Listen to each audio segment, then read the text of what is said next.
사사기 9장 1절에서 21절까지 함께 읽었습니다. 오늘 설교 제목은 가시나무 아비멜렉입니다. 사람들이 권력을 얻기 위해서 많은 수단과 방법을 동원합니다. 과거나 현재에 보면 이 권력을 얻기 위해서 불의한 방법도 동원하게 되고요. 이렇게 사람을 피해를 주고 억압하고 또 죽이기까지 합니다. 우리가 잘 아는 대로 독일의 그 히틀러가 자기가 정권을 유지하기 위해서 힘이 없고 연약했던 사람들, 특별히 유대인들 600만 명, 어린이나 어른 할 거 없이 600만을 학살했던 그런 역사적 기록을 우리가 알고 있고요. 또 최근이지만 북한의 김정은도 아버지를 이어서 세습할 때에 숙청하고 또 친인척들, 이렇게 주변 사람들을 숙청해서 또 죽이고 처형하는 그런 것들이 뉴스에 또 나와서 우리가 또 알게 되었습니다. 많은 사람들이 이렇게 권력을 얻기 위해서 이렇게 폭력을 행사하고 악을 저지르는 그런 일들이 있는데요. 이것이 과거에뿐만 아니라 우리 성경 역사에도 이것들이 많이 나옵니다. 대표적인 것이 그 다윗의 아들 압살롬이 되겠습니다. 압살롬이 아버지를 대신해서 왕이 되기 위해서 쿠데타를 일으키고 아버지를 쫓아내는 그런 일들이 있었고요. 또 오늘 성경에서 읽은 아비멜렉도 사실은 권력을 얻기 위해서 부정한 방법을 쓰고 혈연 관계를 또 이용하는 그런 모습들이 보이게 됩니다. 자, 오늘은 이렇게 아비멜렉에서 대해서 우리가 좀 살펴보겠는데요. 우리가 잘 아는 대로 아비멜렉은 기드온의 아들이었습니다. 기드온이 어떤 사람이었습니까? 하나님께 사사로 부름받은 사람이었어요. 물론 처음부터 능력이 많거나 뛰어났던 사사는 아니었죠. 믿음이 연약했고 부족했던 사람이었습니다. 그러나 하나님이 함께 하신다는 사실을 확신을 갖고 또 하나님이 주시는 그 표징들을 가지고 나가서 그 300명과 함께 미디안의 그 대군들을 물리쳤던 것을 우리가 또 잘 압니다.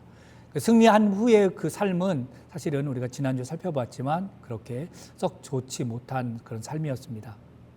승리한 후에 이스라엘 백성들이 와서 우리를 다스려달라고 했을 때 기드온의 그 말은 무엇이었습니까? 나와 나의 아들들은 이스라엘을 다스리지 않겠고 오직 여호와 하나님만이 너희들을 다스릴 것이다 라고 하는 믿음이 참 좋은 말들을 했습니다. 그러나 그 속의 뒷마음은 그렇지 않았다는 것을 우리가 알아보았죠. 그는 전쟁 후에 승리한 것으로 인해서 전리품을 취했을 때 막대한 금을 소유하게 되었고요. 또 많은 아내와 70명의 아들을 둔 그런 모습을 보였습니다. 그리고 금으로 에봇을 만들어서 자기 집에 갖다 놓고 사람들이 그 음란하게 그 에봇을 위하는 금 에봇을 섬기는 그런 죄를 짓게 하는 그런 모습들이 있었다라는 것을 우리가 살펴보았습니다. 그러면서 자기 아들 이름 70명의 이름은 다 나오진 않지만 아비멜렉이라고 하는 그 아들의 이름을 지었을 때 그 이름 뜻이 무엇이라고 그랬습니까? 나의 아버지는 왕이시다라고 이름을 지었습니다. 그러니까 기드온 마음속에 자기가 왕은 되진 않았지만 왕 같은 그런 삶을 살고 싶었던 어떤 욕망, 이 권력에 대한 욕망이 있었기 때문에 그 아들에게 그런 이름을 지어줬다는 것을 우리가 은연중에 살펴볼 수가 있습니다. 그래서 이 사사기 9장 1절에서 21절 말씀은 이 아비멜렉이 아버지가 이루지 못한 그 왕의 꿈을 이루는 그 장면이 나오고요. 그 속에서 그 아들, 막내 아들 요담이 살아남아서 이 세겜 사람들에게 그것이 잘못되었다라는 것을 깨닫게 해주는 그 이야기, 그 나무들이 왕을 세우는 이야기를 통해서 그 아비멜렉이 왕된 것이 잘못된 것이다라는 걸 지적하는 것을 이야기해 주는 내용이 오늘 본문 말씀입니다. 오늘 본문 말씀을 통해서 하나님께서 오늘 우리에게 어떤 것을 말씀하고 계시는지 한번 살펴보도록 하겠습니다. 먼저 아비멜렉이 왕이 될 수 있었던 그런 이유, 배경은 무엇일까요? 그것은 다른 게 아니라 오늘 본문 말씀을 보면 혈연 관계를 잘 이용했던 사람이었습니다. 이 아비멜렉은 이 세겜에 찾아가서 내려가서 자기가 왕이 되고 싶으니까 그 세겜 사람들이 자기 어머니의 형제들, 가족들이었어요. 그래서 그들에게 제안을 하죠. 기드온의 아들 70명이 다스리는 것이 나은지 아니면 한 사람이 이스라엘을 다스리는 것이 나은지 이거에 대해서 이야기를 하는 거예요. 이건 뭐냐면 어떤 숫자적인 다스림에 대해서 비교를 하면서 사람들에게 생각하게 만드는 거예요. 그리고 혈연 관계임을 이야기를 하는 겁니다. 혈연 관계를 강조하는 것. 정말 낯설지 않죠? 멀리 서서 찾아볼 것도 없이 우리나라 정치의 모습을 보면 쉽게 볼 수가 있어요. 대통령 선거나 또 국회의원 선거에서 보았을 때에 어떤 지역적인 어떤 특색과 인간관계를 굉장히 드러내면서 유권자들의 마음을 사로잡습니다. 어떤 정책을 발표하거나 앞으로 이렇게 이 지역을 위해서 내가 희생하겠다 이런 것보다는 나도 이 지역 출신이고 나도 여기서 나고 자랐습니다. 우리 부모님이 여기 출생입니다 라고 하는 어떤 지역적인 것, 또 혈연적인 것을 이야기하면서 유권자들에게 호소를 합니다. 지금은 많이 달라졌지만 이 과거에 이 대통령 후보가 누구인지 또 국회의원 후보가 누구인지 이런 거에 상관없습니다. 그냥 같은 지역 사람이니까, 그리고 내가 지지하는 정당 사람이니까 그냥 그 사람을 뽑습니다. 그래서 이런 것들을 이용하는, 우리 우스갯소리로 우리가 남이가 라고 하는 것처럼 형제다, 우리 가족이 여기 산다 라고 하는 지역적인 거, 학연, 그리고 혈연을 이용해서 그렇게 권력을 유지하려고 하는 사람들이 있다라는 거죠. 지금은 많이 물론 사그러들었지만 여전히 그런 모습이 우리 가운데 있습니다. 그래서 아비멜렉은 그런 권력을 얻기 위해서, 왕이 되기 위해서 그렇게 혈연을 이용했던 사람이었고요. 그 혈연을 이용해서 왕이 되어지고 또 정치자금 은 70개를 얻어냅니다. 오늘 성경에 보면 4절에 이렇게 나와 있죠. 바알브릿 신전에서 은 70개를 내어 그에게 주매 아비멜렉이 그것으로 방탕하고 경박한 사람들을 사서 자기를 따르게 하고, 은 70개를 받았습니다. 정치자금으로. 그래서 그거를 자기를 따르는 어떤 경박한 사람들, 쉽게 말하면 깡패들을 고용한 거죠. 그래서 여기에서 그 은 70개를 받고 나서 배다른 형제들, 기드온의 아들들을 70명을 한 바위에서 다 죽이는 잔혹한 일을 합니다. 은 70개, 그리고 자기 배다른 형제 70명을 죽이는 일. 그러니까 정치 자금을 받아서 불의한 곳에 사용했던 이 아비멜렉을 오늘 보여주고 있습니다. 이런 아비멜렉이 왕이 되고 싶었다 했던 그 욕망이 어디서 나왔을까요? 물론 이름 자체가 나의 아버지는 왕이다라고 하는 그런 이름에서도 나올 수도 있겠지만, 잘 살펴보면 어쩌면 열등감에서 나왔지 않았을까라는 생각을 해봅니다. 왜냐하면 아비멜렉은 본부인에게서 태어난 아들이 아니고 오늘 보면 첩에게서 태어난 서자였다라는 거죠. 그러다 보니까 이 서자이니까 항상 열등감이 있었어요. 항상 1인자가 아니라 2인자 자리에 머물게 되었던 거죠. 우리나라 전래 동화에도 보면 홍길동 동화도 보면 홍길동도 양반의 자식이었지만 서자였기 때문에 아버지를 아버지라 부르지 못하는 일들이 있었다라는 거죠. 그러니까 과거에서 보면 이렇게 서자들이 본부인의 자식이 아니면 대우를 제대로 못 받는 그런 열등감들이 있었다라는 거죠. 그래서 어쩌면 아비멜렉 가운데는 자기의 이름도 있었지만 서자라고 하는 그 열등감 때문에 어떻게든지 내가 이것을 뚫고 나가고 나의 정치적인 그런 욕망을 채워야 되겠다라고 하는 생각이 아비멜렉에 있었다라는 거죠. 그래서 그릇된 방법을 통해서, 혈연 관계를 통해서, 또 정치 자금으로 악용해서 사람들을 죽이는 그런 폭력을 일으키는 것으로 왕권을 잡게 된 거죠. 결국엔 그러나 그 왕권이 나중에는 파멸로 끝나는 그런 일들을 벌어지게 되는 거죠. 이 시간에서 우리가 한번 살펴보면 우리 가운데에도 이런 열등감이 있지는 않는지, 물론 서자로서 그런 열등감이 아니라 우리가 일상생활에서 느끼는 그런 열등감들, 남들이 잘 되는 것을 보고 성공하는 것을 보고 내 속에서 이렇게 왜 나는 안 될까? 나는 왜 하는 일마다 이렇게 실패하고 꼬이는 걸까? 하라고 나는 내가 저 사람보다 못한 게 뭔가라고 하는 그런 열등감이 우리 속에 있지는 않을까? 한번 좀 생각해 본다라는 거죠. 그래서 이 열등감이 계속 쌓이다 보면 그것에 대해서 원망이 사로잡게 되고 불평이 나오게 되고요. 말이든 생각이든 행동이든 어떨 때로는 심하게는 폭력적인 것까지, 불법을 행하는 것까지 나타난다라는 거죠. 그래서 이 시간에 저희가 생각해 볼 때, 나에게 있어서 어떤 열등감은 있지 않나. 이것들을 한번 생각해 보고, 이 열등감을 나 스스로가 해결할 수 없다면, 주님, 나에게 열등감을 해결할 수 있는 넉넉한 마음, 또 겸손한 마음, 온유한 마음을 좀 허락해 달라고 기도해야 될 것입니다. 그런데 이 아비멜렉이 그렇게 왕권을 잡고서 그 정치자금 은 70개로 그 배다른 형제 70명을 죽였을 때, 그래도 요행인지 다행인지 막내 아들 요담이 살아남습니다. 그래서 그 요담이 그리심산 꼭대기에 올라가지고 세겜 사람들에게 소리 높여 이야기를 해줍니다. 그것이 어떤 이야기냐면 오늘 본문의 내용대로 나무들이 그들 중에서 왕을 뽑는 이야기입니다. 그 왕을 뽑을 때 그 나무들의 예시가 나오는데 어떤 나무들이죠? 감람나무, 무화과나무, 그리고 포도나무, 가시나무입니다. 그래서 감람나무와 무화과나무, 포도나무한테 왕이 되달라고 했을 때 그 나무들은 한결같이 다 왕이 되기를 거절합니다. 그 이유는 사람과 또 하나님의 영광을 위해서, 유익을 위해서 나는 왕이 될 수가 없다라고 하고요. 그러나 반대로 가시나무는 자기가 왕이 되겠다라고 이야기를 합니다. 사람과 하나님에게 기쁨을 주는 것이 아니라 오히려 불을 내어서 심지어는 레바논의 백향목까지 태우는 일을 하겠다라고 우리 가시나무가 이렇게 이야기를 합니다.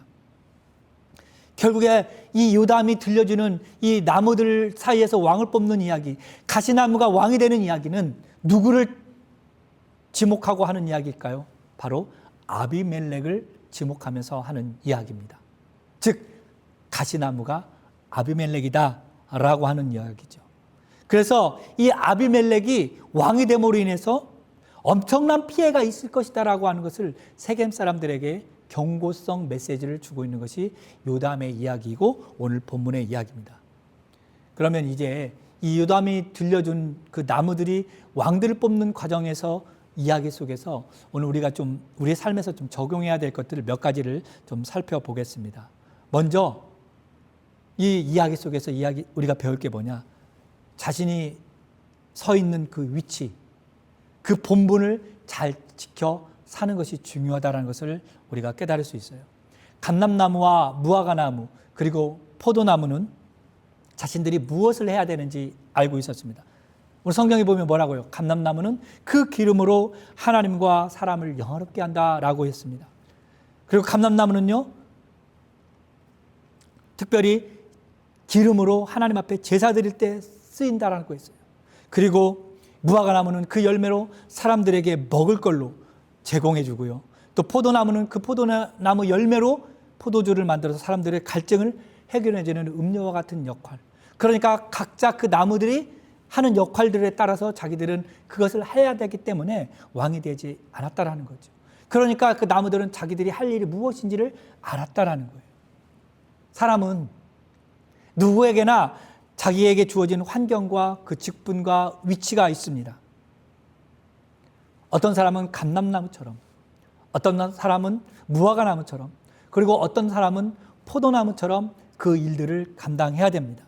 그런데 그 일들을 벗어나서 욕심을 내고 또 열등감을 가지고 나서 그 일들을 해버리면 가시나무처럼 본분을 잊어버리고 그 가시나무처럼 사람들에게 피해를 준다라는 거예요. 자기 자신뿐만 아니라 남에게 고스란히 피해를 주는 그런 부정적인 일을 한다라는 거예요. 그러니까 본분을 벗어나면 엄청난 어려움과 고난이 있다라는 거죠. 예를 들면 이런 거가 아닐까 싶어요. 우리가 집에서 따뜻하게 벽난로나 화로에서 나무에 넣고 불을 붙이잖아요. 그래서 불이 붙어요. 그러면 사람들 주변을 따뜻하게 해주고 또 심지어는 분위기도 참 운치 있게 해줍니다. 그런데 그 불 붙은 나무가 그 벽난로나 그 화로에서 밖으로 나와버리면 어떻게 됩니까? 주변을 태워버리게 되죠. 피해를 입히게 됩니다. 상처를 줍니다. 그러니까 벽난로 안에, 화로 안에 불붙은 나무는 그 자리에 있어야 그 본분을 다하는 거죠.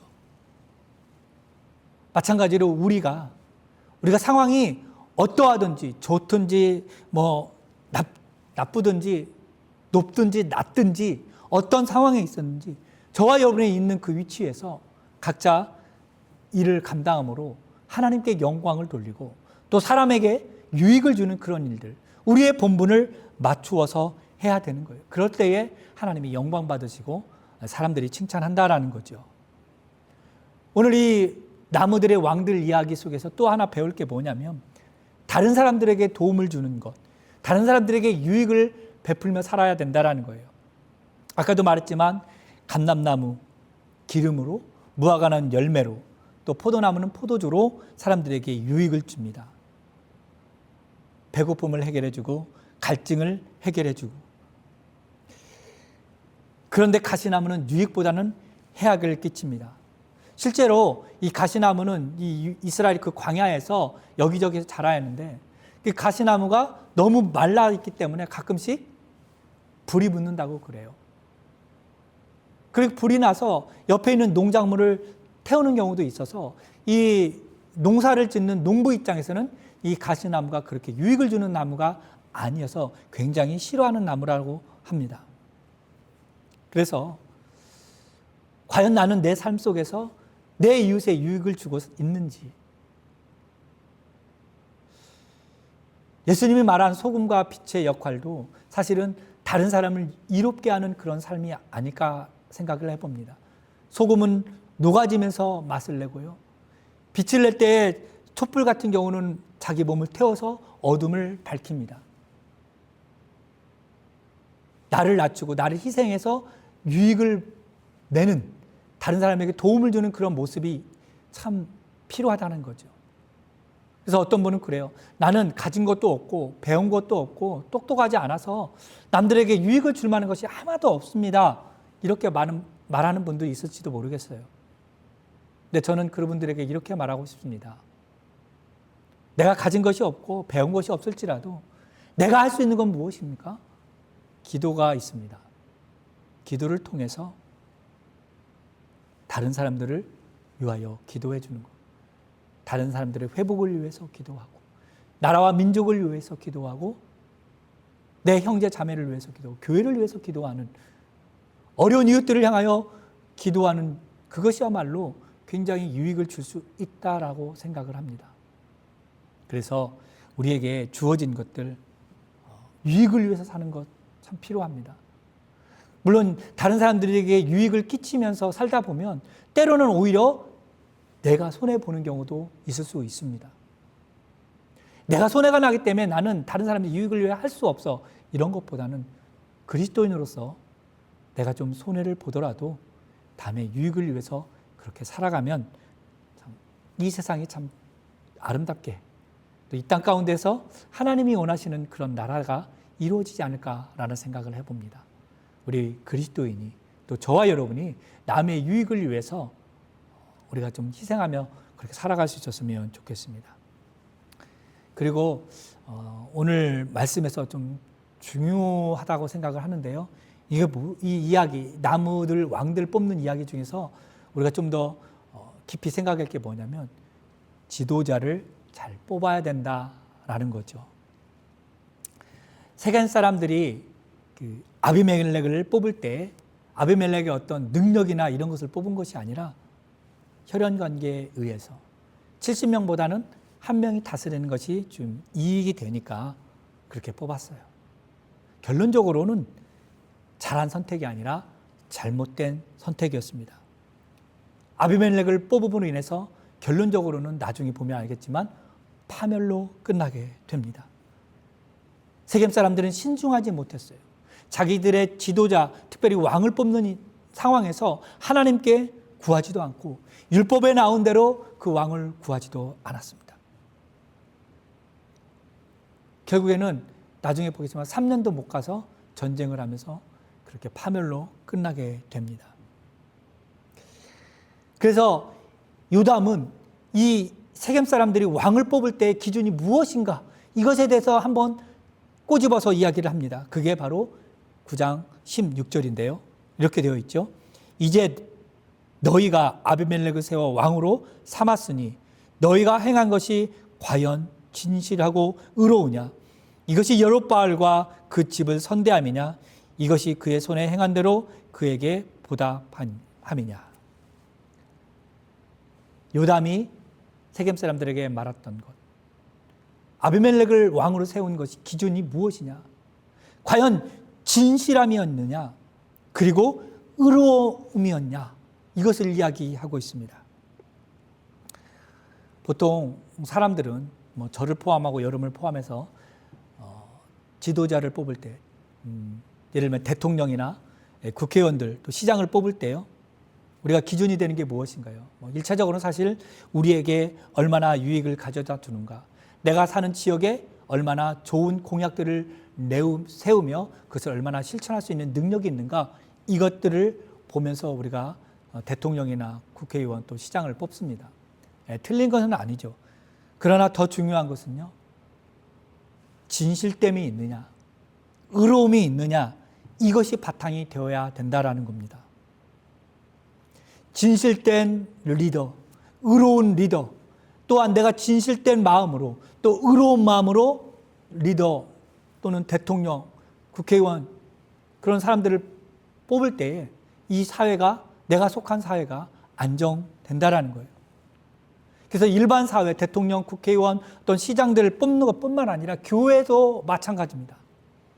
교회에서도 담임 목사님을 어떤 청빙을 하거나 또 장로님을 세울 때, 권사님을 세울 때, 또 안수 집사님을 세울 때, 또 그 일반 서리 집사를 세울 때 마찬가지죠. 그것을 세울 때, 그분들을 세울 때, 뽑을 때, 청빙할 때 거기에 진실함이 있느냐, 의로움이 있느냐, 이것을 봐야 되는 거예요.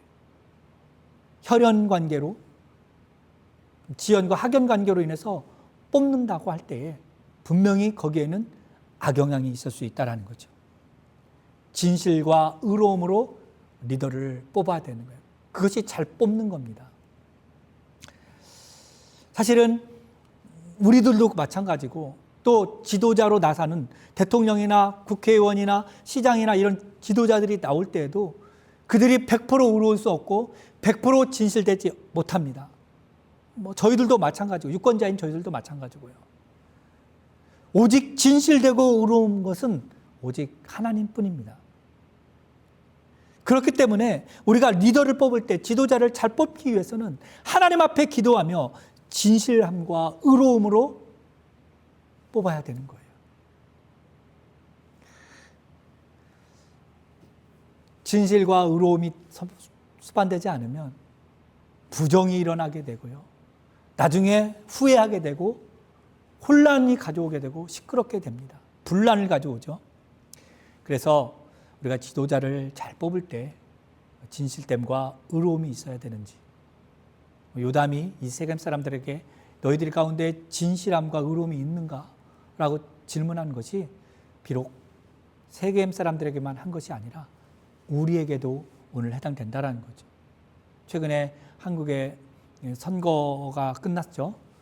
그것으로 인해서 투표용지가 모자라서 부정선거다, 불법이다, 재선거해야 된다라는 말들이 많이 나옵니다. 제대로 준비가 되지 못했고 올바른 투표가 아니었다라면 다시금 심각하게 고려를 해봐야 되는 거죠.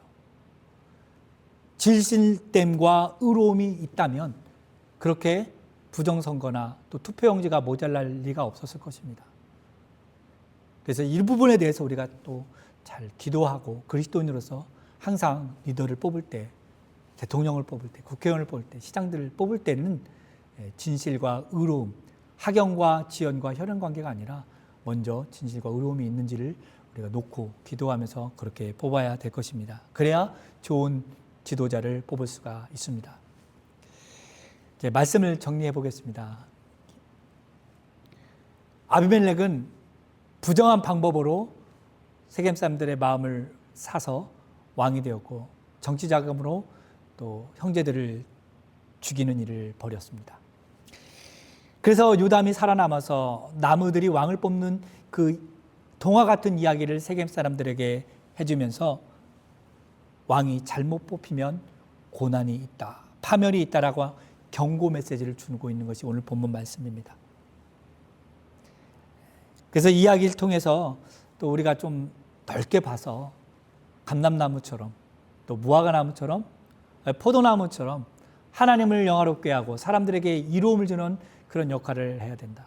즉 있는 자리에서 그 본분, 욕심내지 않고 욕망을 드러내지 않고 본분을 잘 지켜 행해야 된다라는 거예요. 그리고 진실되게 의롭게 우리가 그렇게 리더를 세우고 또 그렇게 우리가 살아야 된다라고 하는 겁니다. 다른 사람들을 위해서 또 유익을 베푸고 또 기도하는 그렇게 소금과 빛의 역할을 잘 감당하는 저와 여러분이 될 수 있기를 주님의 이름으로 축복합니다. 기도하겠습니다.